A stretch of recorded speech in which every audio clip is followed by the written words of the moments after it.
ಮೀನುಗಾರಿಕೆ. ನಮ್ಮ ತೋಟದಲ್ಲಿ ಅನೇಕ ಸಾಕು ಪ್ರಾಣಿಗಳಿವೆ.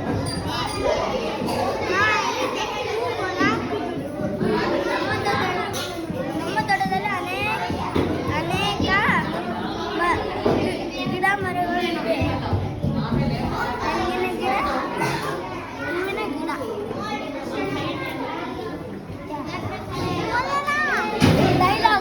ಹೈನುಗಾರಿಕೆಯಲ್ಲಿ ಮುಖ್ಯವಾಗಿ ಹಸು ಮತ್ತು ಕುರಿಗಳನ್ನು ಸಾಕುತ್ತಾರೆ. ಹಸುವಿನ ಹಾಲು ಆರೋಗ್ಯಕ್ಕೆ ಒಳ್ಳೆಯ. ಹಸು ಅದರ ಎಣ್ಣೆ, ಹಾಲು, ಗೊಬ್ಬರಗಳಿಗಾಗಿ ಸಾಕುತ್ತಾರೆ. ಕುರಿಗಳನ್ನು ಅದರ ಹಾಲು, ಗೊಬ್ಬರ ಮತ್ತು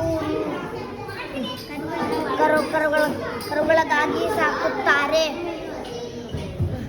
ಹೈನುಗಾರಿಕೆಯಿಂದ ಆರ್ಥಿಕ ಸ್ಥಿತಿ ಸುಧಾರಿಸುತ್ತದೆ.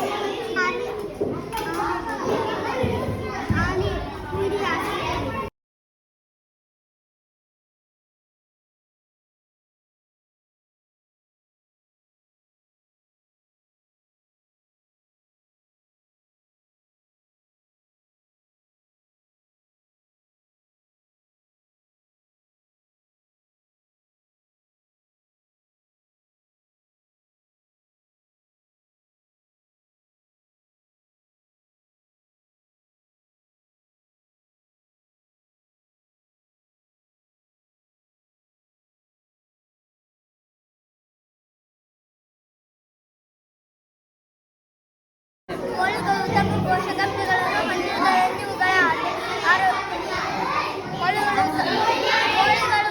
ಪೋಷಕಾಂಶಗಳನ್ನು ಹೊಂದಿರುವುದರಿಂದ ಇವುಗಳು ಆರೋಗ್ಯಕ್ಕೆ ಒಳ್ಳೆಯವು. ಕೋಳಿಗಳು ಉತ್ತಮ ಪೋಷಕಾಂಶಗಳನ್ನು ಹೊಂದಿರುವುದರಿಂದ ಇವುಗಳ ಆರೋಗ್ಯಕ್ಕೆ ಒಳ್ಳೆಯವು. ಕೋಳಿಗಳು ಮೊಟ್ಟೆಗೋಸ್ಕರ ಮನೆಗೋಸ್ಕರ ಸಾಕುತ್ತಾರೆ. ಹೈನುಗಾರಿಕೆಗೆ ಸರ್ಕಾರವು ಅನೇಕ ಸೌಲಭ್ಯಗಳನ್ನು ಒದಗಿಸುತ್ತದೆ. ಹೈನುಗಾರಿಕೆಯಿಂದ ಆರ್ಥಿಕ ಸ್ಥಿತಿ ಹೆಚ್ಚುತ್ತದೆ. ಬಾಲುಗಳಾದರೆ ಮೊಟ್ಟೆಗೋಸ್ಕರ ಮನೆಗೋಸ್ಕರ ಸಾಕುತ್ತಾರೆ.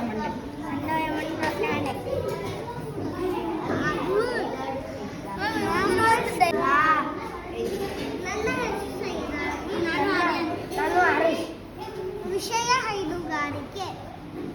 ಹೈನುಗಾರಿಕೆಯಲ್ಲಿ ಮುಖ್ಯವಾಗಿ ಹಸು ಮತ್ತು ಕುರಿಗಳನ್ನು ಸಾಕುತ್ತಾರೆ. ಹಸುವಿನ ಹಾಲು ಆರೋಗ್ಯಕ್ಕೆ ಒಳ್ಳೆಯ. ಹಸು ಅದರ ಎಣ್ಣೆ, ಹಾಲು, ಗೊಬ್ಬರ ಮತ್ತು ಕರುಗಳಿಗಾಗಿ ಸಾಕುತ್ತಾರೆ. ಕರುಗಳನ್ನು ಅದರ ಹಾಲು, ಉಣ್ಣೆ ಮತ್ತು ಕರುಗಳಿಗಾಗಿ ಸಾಕುತ್ತಾರೆ. ಹೈನುಗಾರಿಕೆಯಿಂದ ಆರ್ಥಿಕ ಸ್ಥಿತಿ ಸುಧಾರಿಸುತ್ತದೆ. ಕೋಳಿಗಳು ಉತ್ತಮ ಪೋಷಕಾಂಶಗಳನ್ನು ಹೊಂದಿರುವುದರಿಂದ ಇವುಗಳು ಆರೋಗ್ಯಕ್ಕೆ ಒಳ್ಳೆಯವು. ಕೋಳಿಗಳು ಎಲ್ಲಿದಾವೆ? ಕೋಳಿ ತೋರಿಸು. ಕೋಳಿಗಳಾದರೆ ಮೊಟ್ಟೆಗೋಸ್ಕರ ಮನೆಗೋಸ್ಕರ ಸಾಕುತ್ತಾರೆ. ಹೈನುಗಾರಿಕೆಗೆ ಸರ್ಕಾರವು ಅನೇಕ ಸೌಲಭ್ಯಗಳನ್ನು ಒದಗಿಸುತ್ತದೆ. ಹೈನುಗಾರಿಕೆಯಿಂದ ಆರ್ಥಿಕ ಸ್ಥಿತಿ ಹೆಚ್ಚುತ್ತದೆ. ಬಾತುಕೋಳಿ ಆದರೆ ಮುಟ್ಟೆಗೋಸ್ಕರ ಮನೆಗೋಸ್ಕರ ಸಾಕುತ್ತಾರೆ.